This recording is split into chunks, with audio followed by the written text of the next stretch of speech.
lanjutkan pembahasan yang mengenai gelombang cahaya, yaitu yang berikutnya adalah tentang dispersi cahaya. Kita lihat gambar yang tertera yang di bawah. Dispersi cahaya itu merupakan peristiwa penguraian cahaya polikromatik, misalnya cahaya putih, menjadi komponen-komponen warna cahaya. Kita lihat di gambar ada cahaya putih yang melewati prisma sehingga dia mengalami dispersi cahaya. Cahaya putih itu dia mengalami penguraian menjadi warna-warna yang lain yang disebut cahaya monokromatik. Nah, cahaya monokromatik itu terdiri dari Mejiku Hibiniu, yaitu merah, jingga, kuning, hijau, biru, nila, dan ungu. Nah, ini merupakan komponen-komponen warna cahaya yang membentuk cahaya putih. Nah, kenapa ini bisa terjadi seperti ini? Dikarenakan ada perbedaan nilai indeks bias dari masing-masing komponen warna dari warna ungu sampai warna merah. Kita bisa lihat dari gambar bahwa warna ungu memiliki nilai indeks bias paling besar dibandingkan dengan nilai warna-warna yang lain. Dan warna merah itu memiliki indeks bias paling kecil. Untuk menghitung berapa nilai sudut dispersi dari gelombang cahaya ini, kita bisa menggunakan dua persamaan tergantung dari konteks soalnya. Apabila soal sudut pembiasnya diketahui lebih besar daripada 15 derajat, kita bisa mengetahuinya dari sudut deviasinya, yaitu persamaan yang pertama. Yaitu untuk mengetahui sudut dispersi atau sudut deviasi, simbolnya psi sama dengan DU. DU itu adalah sudut deviasi warna ungu dikurangi sudut deviasi warna merah. Nah, untuk mengetahui sudut deviasi minimum ini terjadi ketika sudut pembiasnya kurang dari 15 derajat. Sehingga kita pakai persamaan yang kedua, yaitu psi sama dengan NU adalah nilai indeks bias warna ungu dikurangi NM adalah nilai indeks bias warna merah dikali beta. Beta itu adalah sudut pembiasnya. Baik, mari kita lihat contoh soalnya. Berapakah sudut dispersi yang terjadi antara spektrum merah dan ungu pada prisma yang terbuat dari gelas yang sudut pembiasnya 14 derajat? Oleh sebab itu diketahuinya adalah betanya 14 derajat. Jika indeks bias prisma untuk warna merah NM 1,56, NM 1,56 dan untuk warna ungu NU 1,58. Ditanyakan psi sudut dispersi ya. Nah, karena ini sudut pembiasnya kurang dari 15 derajat, oleh sebab itu kita pakai persamaan yang kedua. Psi sama dengan NU kurangi NM dikali beta. NU adalah nilai indeks bias untuk warna ungu 1,58 dikurangi NM adalah indeks bias warna merah 1,56 hasilnya 0,02 kali 14 derajat yaitu hasilnya 0,28 derajat. Baik, mari kita lanjutkan. Yang berikutnya adalah cahaya itu bisa mengalami interferensi. Di bab gelombang sudah dipelajari bahwa interferensi itu terjadi akibat dari perpaduan dua gelombang sehingga membentuk gelombang baru dengan beberapa syarat. Nah, syaratnya yaitu kedua sumbernya harus koheren. Nah, di sini karena terjadi di gelombang cahaya, berarti interferensi cahaya itu perpaduan dua gelombang cahaya sehingga membentuk gelombang cahaya baru dengan memiliki beberapa syarat. Syaratnya yaitu kedua sumber cahaya harus koheren.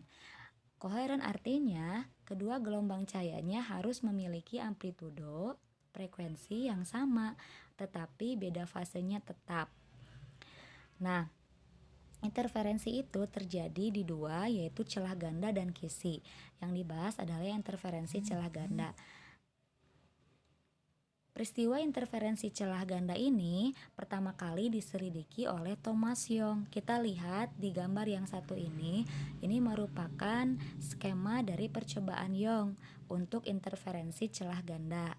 Nah, di sini celahnya, terus ada sumber cahaya yang datang, lalu di sini ada layar. Oke. Di sini ada ketika cahaya diarahkan pada celah ganda, Jadi membentuk ada sumber cahaya pertama untuk celah pertama dan ada sumber cahaya kedua untuk celah kedua, sehingga akan menghasilkan interferensi dengan pola yang teratur di layar. Nah, kita lihat teratur di layar itu seperti ini ya, ada pola terang, ada pola gelap, dan silih berganti seperti ini. Pola terang dan pola gelap yang silih berganti seperti ini secara beraturan disebut juga fringe.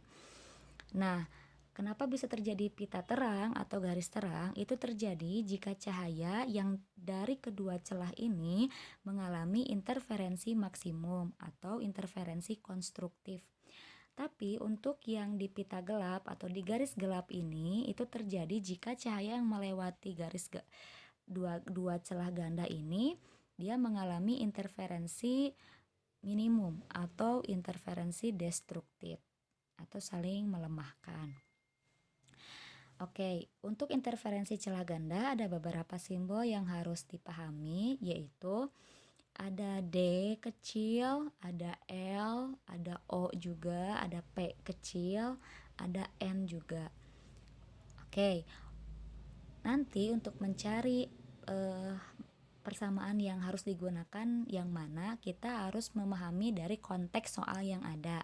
Ketika soalnya mencari tentang pita terang, artinya persamaan yang harus digunakan adalah interferensi maksimum. Namun ketika soalnya ingin mencari tentang pita gelap, berarti yang kita cari adalah interferensi minimum. Jangan ketukar ya. Nah, untuk interferensi maksimum di sini ketika sudutnya dianggap kecil ya atau lebih besar. Oleh sebab itu, interferensi maksimum itu terjadi jika kedua gelombang memiliki fase yang sama. Nah, di sini ada D di kecil itu adalah jarak antara dua celah dalam satuan meter, celah pertama dan celah kedua. P kecil ini adalah jarak dari terang pusat ke terang ke N ya. Terang ke N artinya nanti di soal bisa terang ke 1, bisa terang ke 2, ke 3 dan seterusnya. Per L itu adalah jarak dari celah ke layar, satuannya meter. Sama dengan N kecil ini adalah orde interferensi. Orde interferensi itu kita lihat gambar ya. Di sini kan ada terang pusat. Nah, di atas terang pusat ini ada pita gelap, itu disebutnya pita gelap pertama. Setelah pita gelap pertama ini ada terang pertama, lalu ada gelap kedua, ada terang kedua, dan seterusnya. Nah, sama halnya dengan yang di bawahnya. Berarti setelah terang pusat ini, ketika di bawahnya yang pertama itu gelap pertama, gelap kedua, terang kedua, dan seterusnya. Jadi nanti tergantung soalnya juga, apakah pita terang keberapa atau gelap keberapa. Ini adalah simbol lambda, itu untuk panjang gelombang, satuannya dalam meter.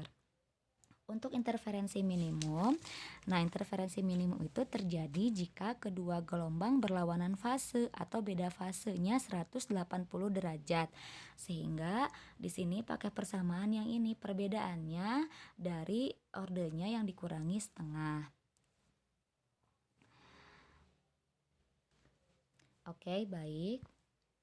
Kita lihat contoh soal dari interferensi. Pada percobaan Young digunakan celah sempit dengan jarak 2 mm. Berarti itu apa ya? D kecil. Oke, bagus. D sama dengan 2 mm. Jangan lupa ya merubah satuannya. Kita tinggal dibagi 1000. Boleh nanti koma-koma 0, berapa atau boleh pakai notasi ilmiah. 2 kali 10 pangkat negatif 3. Kayaknya lebih gampang kalau pakai notasi ilmiah ya.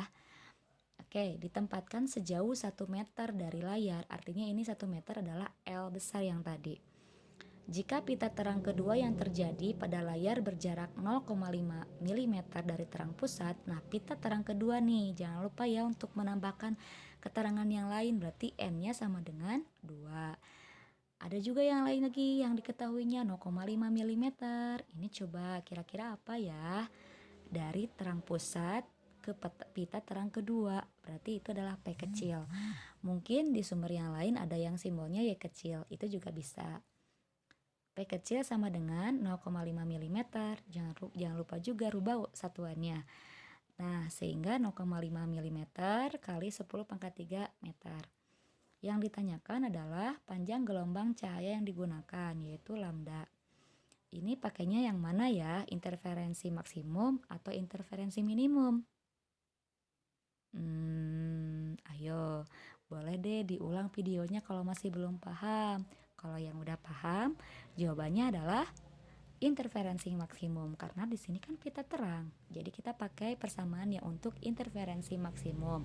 Yang ini ya persamaannya. Nah, D kecil ini adalah jarak tadi yang jarak celah sempit ya. Berarti D-nya adalah 2 kali 10 pangkat negatif 3. P kecilnya adalah 0,5 kali 10 pangkat negatif 3 per L. L-nya 1 sama dengan N2 ya, kita masukkan lambda. Kok lambdanya nggak dirubah sih? Kan lambdanya yang ditanyakan. Oke, kita selesaikan dulu angka yang di sini ya. Hasilnya 1 kali 10 pangkat negatif 6 dari mana? Nah, 2 kali 0,5 itu kan jadi 1 kali, kalau pangkat seperti ini 10 pangkat negatif 3 itu tinggal dijumlahkan pangkatnya ya. Karena 10-nya sama nih, kecuali kalau beda. Nggak boleh langsung dijumlahkan pangkatnya.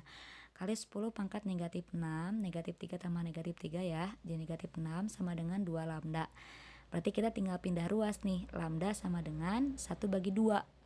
1 bagi 2 kan 0,5 ya. Tapi kita tambahin aja di sini pangkatnya. Jadi 5 kali 10 pangkat negatif 7 meter. Atau boleh juga 0,5 kali 10 pangkat negatif 6 meter. Oke, yang selanjutnya yaitu difraksi cahaya. Nah, difraksi cahaya itu adalah peristiwa pelenturan gelombang. Karena kita bahasnya tentang gelombang cahaya, berarti difraksi cahaya itu adalah peristiwa pelenturan gelombang cahaya yang terjadi ketika gelombang cahayanya melewati celah yang sempit. Nah, kita lihat di gambar. Di sini ada sumber cahaya melewati celah yang sempit. Celahnya hanya satu ya, jadi celah tunggal namanya. Ketika melewati celah yang sempit, dia akan mengalami pelenturan atau nama lainnya penyebaran gelombang.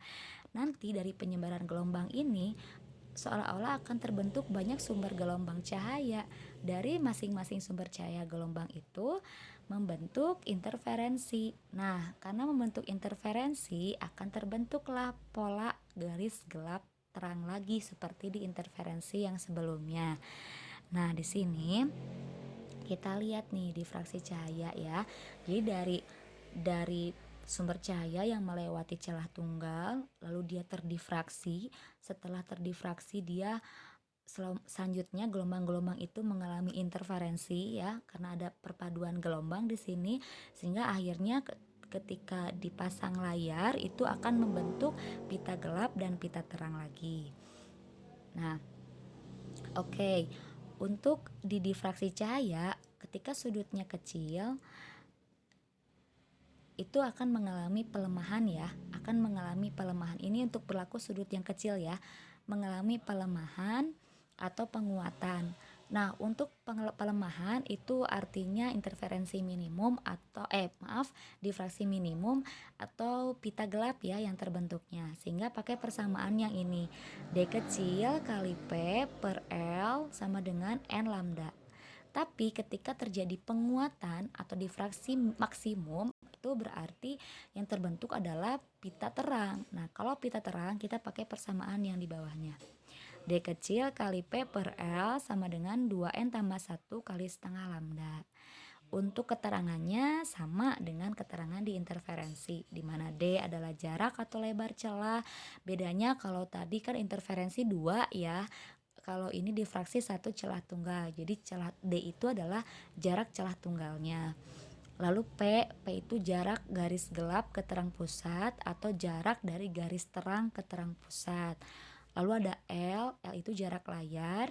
Lalu ada N itu orde interferensi gelap terang atau gelap atau terangnya. Lalu ada lambda. Lambda itu panjang gelombang cahaya yang digunakan. Jangan lupa ya, satuannya semuanya meter kecuali N. Oke. Gelombang cahaya itu digunakan juga dalam teknologi. Nah, yang pertama di radar. Radar itu sering digunakan di pesawat atau di kapal Ya, radar itu digunakan untuk mengetahui atau mendeteksi keberadaan, letak, bahkan kecepatan dan juga bahkan arah gerak dari benda-benda di kejauhan. Nah, ini menggunakan prinsip memantulkan seberkas radiasi elektromagnetik dengan panjang gelombang cahaya tertentu. Nah, yang kedua adalah laser. Laser ini dia memancarkan berkas cahaya yang koheren. Dan yang paling sering digunakan sih pas saat percobaan, terutama percobaan kisi difraksi. Tapi jangan sampai digunakan main-main ya, karena nanti berbahaya. Yang C, yang ketiga maksudnya sinar gamma, sinar X juga itu merupakan salah satu contoh dari radiasi gelombang elektromagnetik yang sering digunakan, yang mungkin yang sering terdengar adalah sinar X ya. Sinar X itu dimanfaatkan juga di bidang kedokteran. Misalnya saat kita ronsen itu menggunakan sinar X. Jadi tidak perlu membedah sesuatu untuk mengetahui apa yang terjadi di dalam tubuh manusia atau dalam tubuh hewan. Kita bisa menggunakan sinar X. Lalu ada serat optik. Serat optik itu digunakan untuk mentransmisi cahaya, misalnya di laser ya. Lalu yang berikutnya adalah hologram. Hologram itu adalah proses pembuatan gambar-gambar 3 dimensi dengan menggunakan laser.